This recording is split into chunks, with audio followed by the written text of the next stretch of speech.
Paulo, o apóstolo da fé e da coragem. Capítulo 18. Última viagem de Paulo a Jerusalém. Quando ouvimos estas palavras, tanto nós como os daquele lugar, rogamos a Paulo que não subisse a Jerusalém. Então ele respondeu: Que fazeis chorando e quebrantando-me o coração? Pois estou pronto não só para ser preso, mas até para morrer em Jerusalém, pelo nome do Senhor Jesus. Atos capítulo 21, versos 12 e 13. Paulo tinha grande desejo de chegar a Jerusalém antes da Páscoa, para que assim tivesse oportunidade de encontrar-se com os que vinham de todas as partes do mundo para assistir à festa. Acariciava sempre a esperança de servir de algum modo como instrumento na remoção dos preconceitos de seus compatriotas, a fim de que eles pudessem aceitar a preciosa luz do Evangelho. Desejava também ir ter com a igreja de Jerusalém e levar-lhe os donativos que outras igrejas enviavam liberalmente para os irmãos pobres da Judéia. E esperava nessa visita promover mais firme união entre os judeus conversos e os conversos gentios.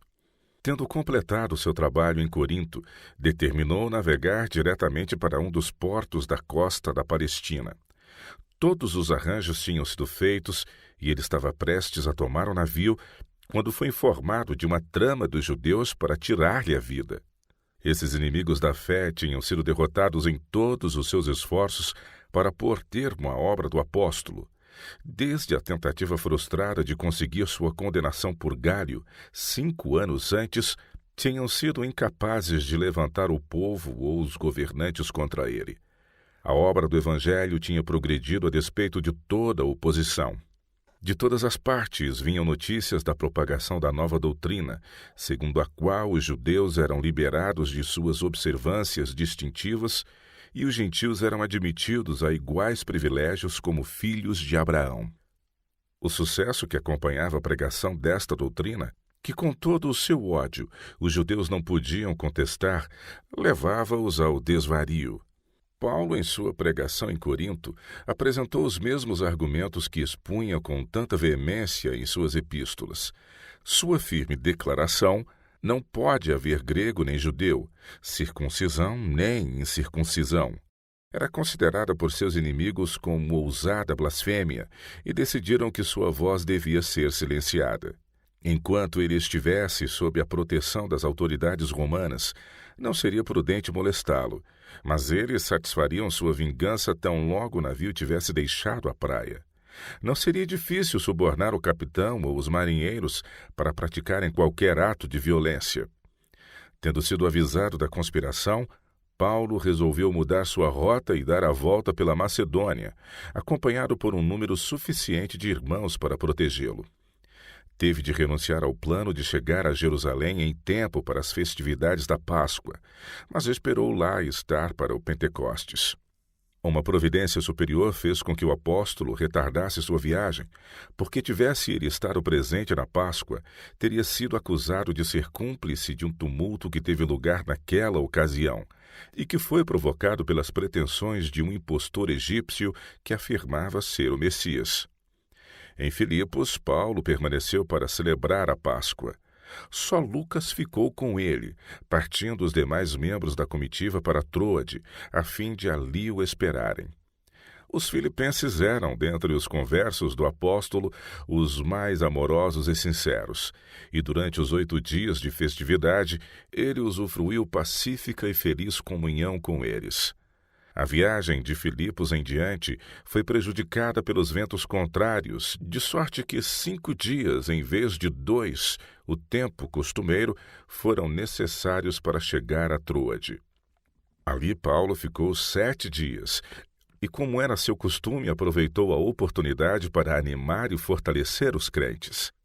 Na última noite de sua estada com eles, os irmãos se reuniram para partir o pão. O fato de que seu querido mestre ia partir promoveu um ajuntamento maior que o de costume.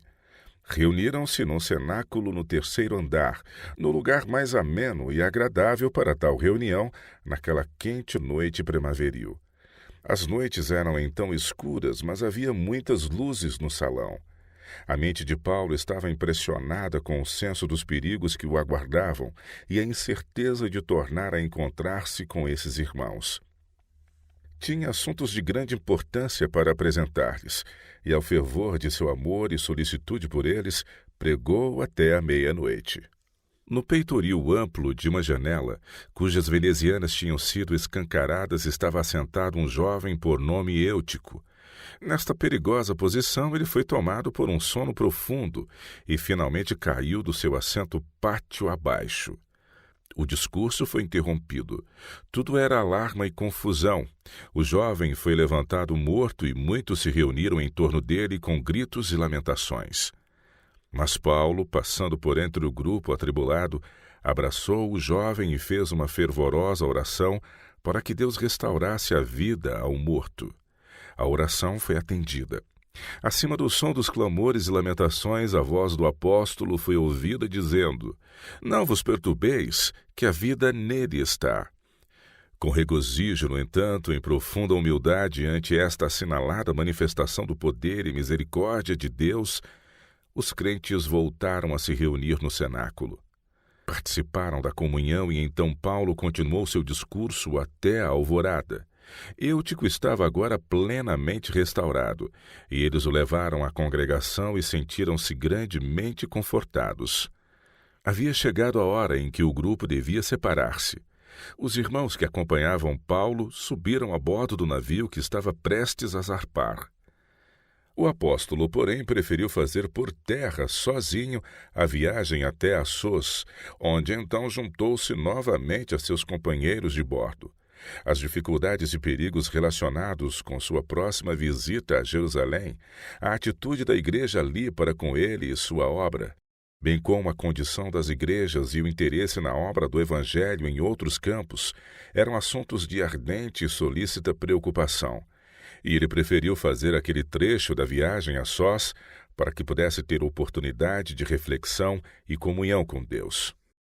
De Assos, então, reiniciaram juntos a viagem rumo ao sul e passaram pela cidade de Éfeso, que fora por tanto tempo cenário dos trabalhos do apóstolo. Paulo havia grandemente desejado visitar a igreja ali, pois tinha importante instrução e conselho a dar a seus membros. Havendo, porém, ponderado, abandonou este propósito. Qualquer demora poderia tornar-lhe impossível chegar a Jerusalém no Pentecostes. Chegando, porém, a Mileto, soube que o navio se deteria por um breve tempo e imediatamente enviou uma mensagem aos anciãos da igreja de Éfeso para que viessem a ele. A distância era de cerca de 50 quilômetros e o apóstolo esperava conseguir ao menos um encontro de algumas horas com esses homens de quem a prosperidade da igreja em grande parte dependia. Tendo eles chegado em resposta ao seu chamado, assim o apóstolo se lhes dirigiu: "Vós bem sabeis como foi que me conduzi entre vós em todo o tempo, desde o primeiro dia em que entrei na Ásia, servindo ao Senhor com toda a humildade, lágrimas e provações que pelas ciladas dos judeus me sobrevieram, jamais deixando de vos anunciar coisa alguma proveitosa e de vô-la ensinar publicamente e também de casa em casa, testificando tanto a judeus como a gregos o arrependimento para com Deus e a fé em nosso Senhor Jesus Cristo." Paulo sempre exaltava a lei divina. Havia apresentado diante do povo o grande pecado deles, de transgredir os preceitos da lei e o dever de se arrepender de tais transgressões. Tinha-lhes mostrado que não havia na lei nenhum poder para salvá-los da penalidade da desobediência. Conquanto devessem arrepender-se de seus pecados e se humilhar diante de Deus, cuja santa lei tinham violado, tendo portanto incorrido em sua justa ira, deviam exercer fé no sangue de Cristo como um único meio de perdão. O Filho de Deus havia morrido em sacrifício por eles e havia subido ao céu para permanecer como seu advogado perante o Pai. Mediante arrependimento e fé, podiam ficar livres da condenação do pecado e, pela graça de Cristo, ser capacitados daí por diante a prestar obediência à lei de Deus. Continua o apóstolo: "E agora, constrangido em meu espírito, vou para Jerusalém, não sabendo o que ali me acontecerá, senão que o Espírito Santo, de cidade em cidade, me assegura que me esperam cadeias e tribulações. Porém, em nada considero a vida preciosa para mim mesmo, contanto que complete a minha carreira e o ministério que recebi do Senhor Jesus para testemunhar o Evangelho da graça de Deus. Agora eu sei que todos vós, em cujo meio passei pregando o reino, não vereis mais o meu rosto. Paulo não tencionava dar este testemunho, mas enquanto falava veio sobre ele o espírito de inspiração, confirmando seus primeiros temores de que este seria seu último encontro com seus irmãos efésios. Portanto, deixou com ele seu conselho e admoestação, como sua vontade e testamento por ser executados quando não o vissem mais. Portanto, eu vos protesto no dia de hoje que estou limpo do sangue de todos, porque jamais deixei de vos anunciar todo o desígnio de Deus. Nenhum temor de causar escândalo, nenhum desejo de amizade ou aplauso poderia levá-lo a reter as palavras que Deus lhe dera para a instrução deles, advertência ou correção. O ministro de Cristo não deve apresentar ao povo somente as verdades mais agradáveis, enquanto retém outras que poderiam causar-lhe mágoa. Deve objetivar com profunda solicitude o desenvolvimento do caráter.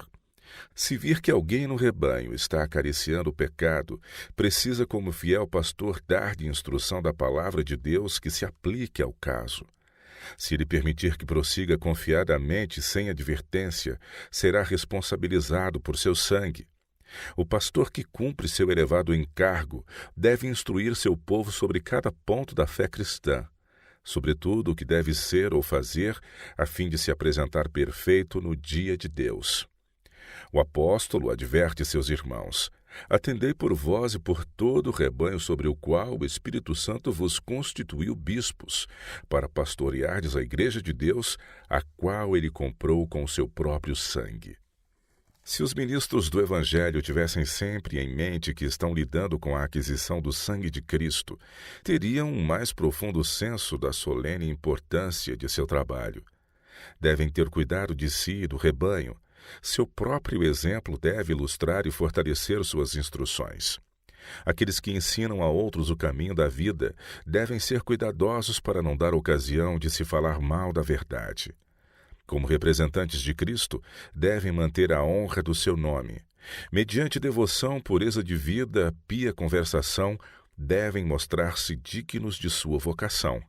Por um exemplo correto, podem exercer uma influência que somente as palavras não podem ter para incentivar fé e santidade, fervoroso amor, devoção e integridade entre aqueles por quem trabalham.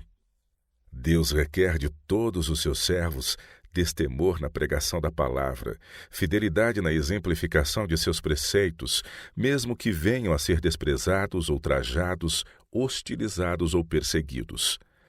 Todo fiel ensinador da verdade será capaz de dizer como Paulo, no final de seus labores: estou limpo do sangue de todos.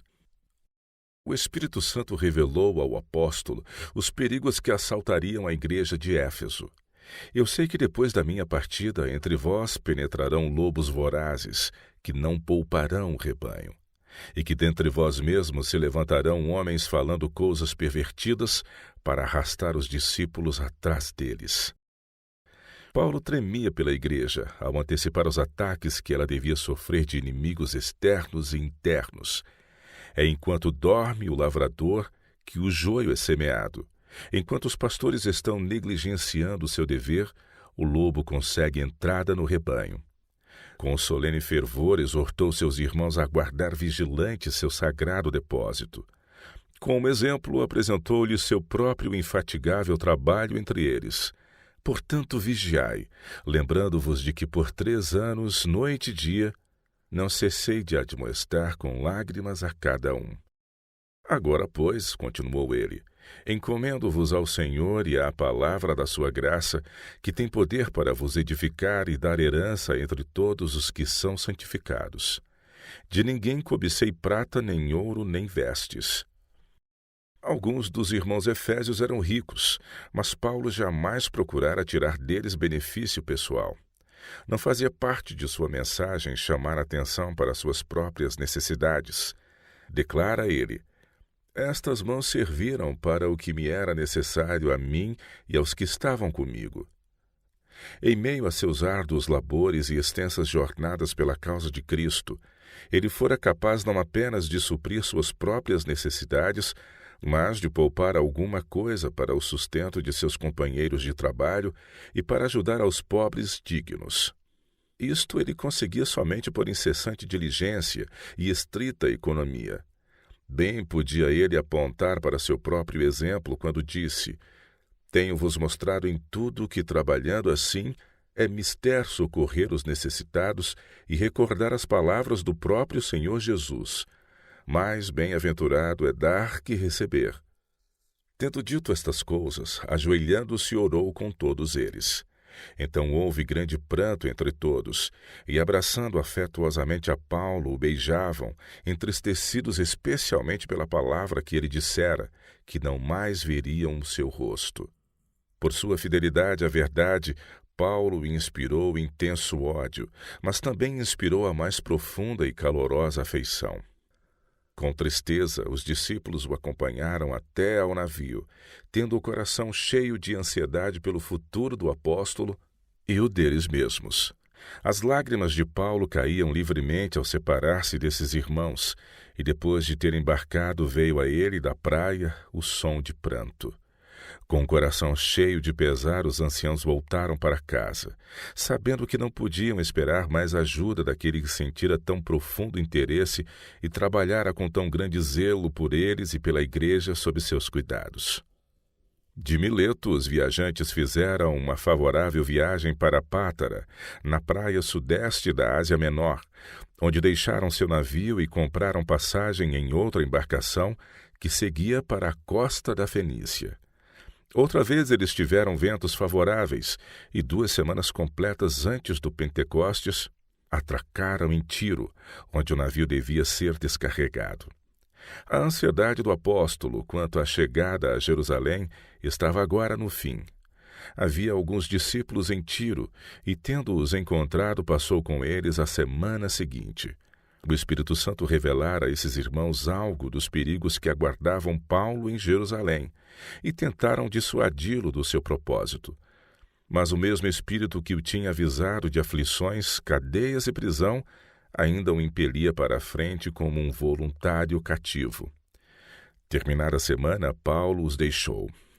Tão forte apego sobre suas afeições tinha ele ganho nesse breve período que todos os irmãos com suas esposas e filhos foram com ele até o porto e antes de subir ele a bordo do navio, eles se ajoelharam lado a lado na praia e oraram pelo apóstolo que também orou por eles. Seguindo sua viagem rumo ao sul, o grupo chegou a Cesareia e, entrando na casa de Filipe, o evangelista, que era um dos 7, ficamos com ele. Aqui Paulo demorou até a véspera da festa. Esses poucos dias tranquilos e agradáveis foram os últimos dias de perfeita liberdade que ele devia gozar por um longo tempo. Antes de entrar ele nas cenas tempestuosas que o aguardavam em Jerusalém, o Senhor refrigerou graciosamente o espírito de seu servo com este período de descanso e feliz comunhão. Filipe, o evangelista, estava ligado a Paulo pelos laços da mais profunda simpatia. Sendo homem de claro discernimento e excelente integridade, tinha sido o primeiro a desprender-se do cativeiro do preconceito judaico e assim havia ajudado a preparar o caminho para o trabalho do apóstolo. Foi Filipe quem pregou o evangelho aos samaritanos. Foi ele quem tivera a coragem de batizar o eunuco etíope. Por algum tempo a história desses 2 obreiros estivera intimamente entrelaçada. Havia sido a violenta perseguição do fariseu Saulo que espalhara a igreja de Jerusalém e destruíra a eficiência da organização dos 7 diáconos. A fuga de Jerusalém tinha levado Filipe a mudar sua maneira de trabalhar e resultou em seu envolvimento na mesma vocação pela qual Paulo deu a vida. Preciosas horas foram estas que Paulo e Filipe passaram em companhia um do outro. Emocionantes foram as memórias que eles relembraram dos dias quando a luz que brilhara sobre o rosto de Estevão, voltado para o céu ao sofrer o martírio, brilhou também sobre Saulo, o perseguidor, levando-o como desajudado suplicante aos pés de Jesus. Logo após a chegada do apóstolo a Cesareia, o profeta Ágabo desceu da Judéia. Ele fora avisado pelo Espírito Santo da sorte que aguardava Paulo e, na maneira simbólica dos amigos profetas, tomou o cinto de Paulo e com ele ligou suas próprias mãos e pés, dizendo: Assim os judeus em Jerusalém farão ao dono deste cinto e o entregarão nas mãos dos gentios. Os companheiros de Paulo tinham estado cientes de que sua visita a Jerusalém seria acompanhada de grande risco, mas não haviam previsto toda a extensão do perigo. Agora, a apreensão se transformou em certeza, e aos perigos a serem encontrados da parte dos judeus estavam acrescentados os horrores de uma prisão romana. Ardentemente eles suplicaram a Paulo que permanecesse onde estava e permitisse que eles fossem a Jerusalém levar as contribuições das igrejas gentílicas. Os irmãos de Cesareia também uniram suas súplicas e lágrimas às desses companheiros. Por que devia ele enfrentar este grande perigo? Por que expor sua preciosa vida à maldade dos judeus? Não seria presunçoso ir, depois de receber definida a advertência do Espírito de Deus? O apóstolo estava profundamente comovido pelos rogos de seus amados irmãos. Do ponto de vista humano, ele tinha motivo suficiente para abandonar seu plano, considerando-o imprudente.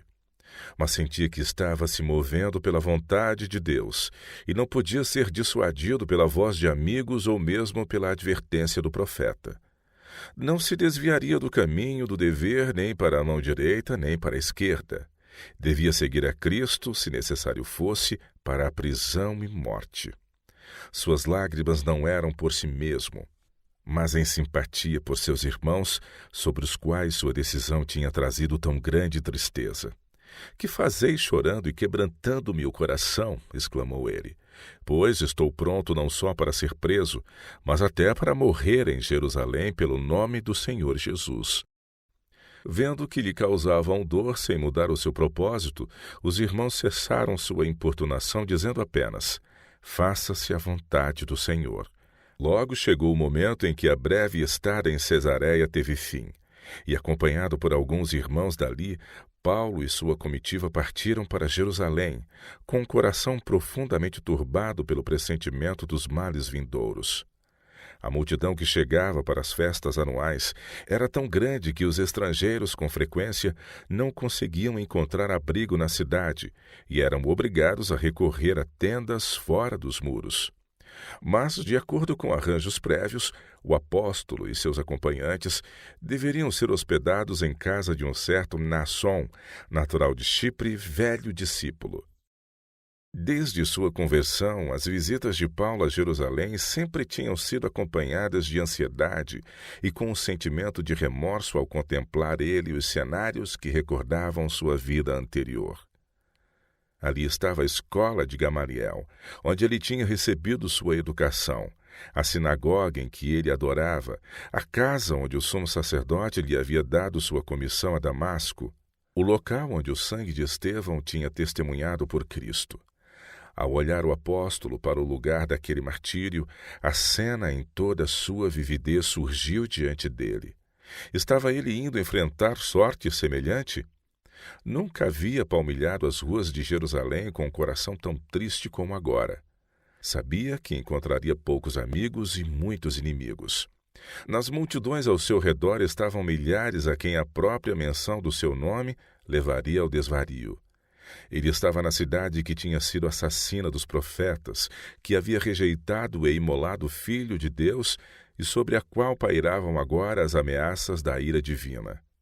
Relembrando quão amargos tinham sido seus próprios preconceitos contra os seguidores de Cristo, ele sentia a mais profunda piedade por seus iludidos compatriotas e ainda quão pouca esperança podia ele sentir de que fosse capaz de beneficiá-los. A mesma ira cega que inflamara outrora seu próprio coração, ardia agora com inaudita força nos corações de toda uma nação contra ele. E não podia contar com a simpatia e apoio nem mesmo de seus irmãos na fé. Os judeus inconversos, que de tão perto lhe haviam seguido os passos, não demoraram em fazer circular em Jerusalém os boatos mais desfavoráveis sobre ele e sua obra, e alguns, mesmo dentre os apóstolos e anciãos, tinham recebido esses relatos como verdadeiros, não fazendo nenhuma tentativa para contradizê-los e não manifestando nenhum desejo de se harmonizarem com o apóstolo. Se bem que, assaltado pelo desânimo, Paulo não foi levado ao desespero. Confiava em que a voz que lhe falara o próprio coração ainda falaria ao de seus concidadãos e que o Mestre, a quem seus condiscípulos amavam e serviam, uniria ainda o coração deles ao seu na obra do Evangelho.